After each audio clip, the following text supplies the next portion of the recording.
अस्सलाम वालेकुम स्टूडेंट। आज हम एक्सरसाइज 1.2 का स्टार्ट लेने लगे हैं, जिसमें भी हमें क्वाड्रेटिक इक्वेशंस गिवन है, जैसे कि 1.1 में गिवन थी, लेकिन वो 1.1 हमने by factorisation by completing square से किया है।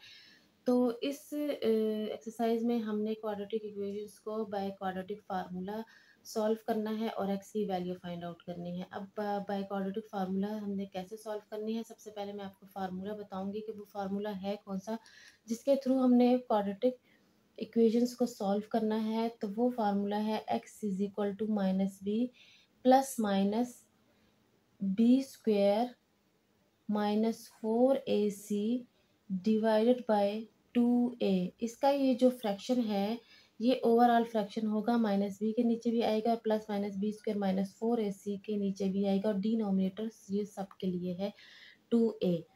ये हमारे पास फार्मूला है। अब हमारे पास बी और सी, इसकी क्या वैल्यू होगी, उसके लिए हमने सबसे पहले जो इक्वेशन है उसको क्वाड्रेटिक फॉर्म में लाना होगा। अब जो क्वेश्चन नंबर 1 का फर्स्ट पार्ट है वो हमें डिसऑर्डर दिया हुआ है। सबसे पहले तो हमने इसको अरेंज करना है इस तरीके से, माइनस एक्स स्क्वेयर, उसके बाद एक्स वाली टर्म यूज़ करनी है -7x।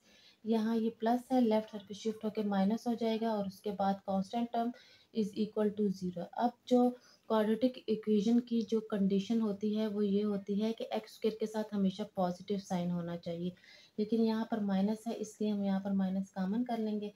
X square plus 7x, अंदर के सारे साइन चेंज हो जाएंगे।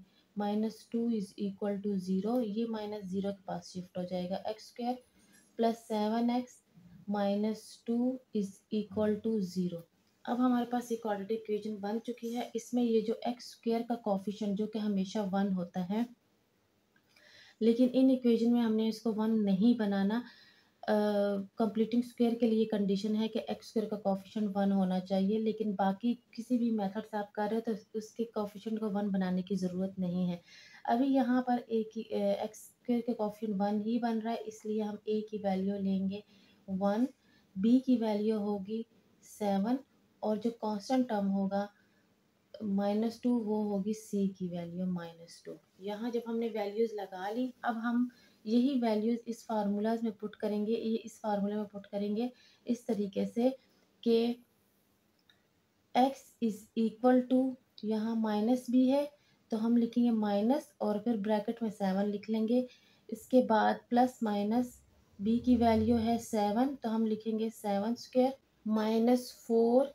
ए की वैल्यू हमारे पास 1 है और सी की वैल्यू हमारे पास -2 है, डिवाइडेड बाय 2 और 2/1, मतलब ए की वैल्यू 1 है। अब इसको हम सॉल्व करेंगे तो इससे आएगा x is equal to -7 plus minus यहाँ पर आ जाता है 49, माइनस माइनस प्लस, यहाँ डबल माइनस है, 4 1 ज़ार 4, 4 2 ज़ार 8, डिवाइडेड बाय 2 1 ज़ार 2। तो ये हमारे पास आएगा x is equal to -7 plus minus 49 plus 8 से हमारे पास आता है 57 डिवाइडेड बाय 2। तो यही हमारे पास पार्ट 1 का फाइनल आंसर है, जिसको हम एक दफ़ा प्लस में एक दफ़ा माइनस में भी लिख सकते हैं और ऐसे कंबाइन फॉर्म में भी लिख सकते हैं। ये इसका फाइनल आंसर है। इसके पार्ट 2 की तरफ चलते हैं। तो इसका पार्ट 2 भी हमें बहुत सिंपल और अरेंज्ड फॉर्म में दिया हुआ है क्वाड्रेटिक इक्वेशन, जिसमें हम ए बी एंड सी की वैल्यू पिक करेंगे। ए की वैल्यू हमारे पास 5 है, एक्स स्क्वायर का कोफिशिएंट जो होता है वो ए की वैल्यू होती है, और एक्स का जो कोफिशिएंट होता है एक्स का वो 8 है और वो बी की वैल्यू है, और जो कांस्टेंट है वो सी इज इक्वल टू 1, वो सी की वैल्यू। जब हम वैल्यू पिक कर लेते हैं उसके बाद हम फार्मूला लगाते हैं x is equal to minus b plus minus b square -4ac divided by 2a, और उसके बाद फार्मूला लगाने के बाद हम वैल्यूज पुट करते हैं। ए बी की वैल्यू है -8 प्लस माइनस 8 स्क्वेयर -4a और c, ये हमारे पास बन गया। फार्मूले में हमने वैल्यू पुट कर ली 2/5, ए की वैल्यू हमारे पास 5 है। अब थोड़ा सा इसको सॉल्व करेंगे, -8 प्लस माइनस 64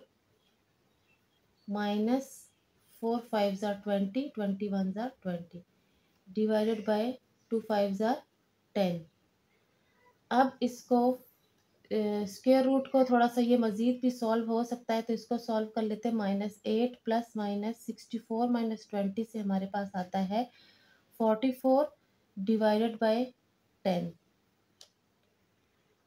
अब इसमें जो 44 है इसकी अगर हम फैक्टराइजेशन करें इस तरीके से, 2 22 ज़ार, 2 11 ज़ार और 11 1 ज़ार 11, तो ये हो सकता है इसको हम इसकी जगह लिखकर थोड़ा सा सिंपल फॉर्म में क्वेश्चन को ले आएंगे।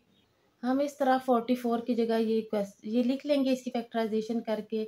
नेक्स्ट स्टेप में यहाँ पर 2 जो है वो 2 टाइम है, तो इसको हम लिखेंगे 2 स्क्वायर मल्टीप्लाई 11 डिवाइडेड बाय 10। तो यहाँ जो स्क्वायर है स्क्वायर रूट से कट आउट हो जाएगा, तो ये 2 जो है ये बाहर शिफ्ट हो जाएगा इस तरीके से। तो हमारे पास क्वेश्चन कुछ इस तरह बन जाएगा, -8 प्लस -2 और अंदर 11 आ जाएगा डिवाइडेड बाय 10। अब हमारे पास एक टर्म ये है और एक ये टर्म है। इसमें हमारे पास जो कॉमन बन रहा है वो है 2, क्योंकि 8 और 2 दोनों 2 के मल्टीपल हैं। यहाँ हम 2 कॉमन कर लेंगे तो हमारे पास आ जाएगा 2 4 ज़ार 8 होता है, तो ये हो जाएगा -4 प्लस माइनस, और ये 2 बाहर शिफ्ट हो जाएगा, अंदर रह जाएगा 11 डिवाइडेड बाय 10। तो अब जो है इस 2 और 10 की कटिंग हो सकती है, क्योंकि 2 और इस टर्म के बीच में मल्टीप्लाई का साइन है। 2 1 ज़ार 2, 2 5 ज़ार 10। तो जो फाइनल आंसर सिंपल फॉर्म में आएगा वो होगा -4 प्लस माइनस 11 डिवाइडेड बाय 5। ये इसका फाइनल आंसर है। एक दफ़ा प्लस में एक दफ़ा माइनस में आप लिख सकते हो, और ऐसे कंबाइंड फॉर्म में लिखो तो भी ठीक है। तो इसका पार्ट 2 यहीं पे एंड हो जाता है। रिमेनिंग पार्ट इंशाल्लाह हम न्यू वीडियो में करेंगे। तब तक के लिए अल्लाह हाफ़िज़।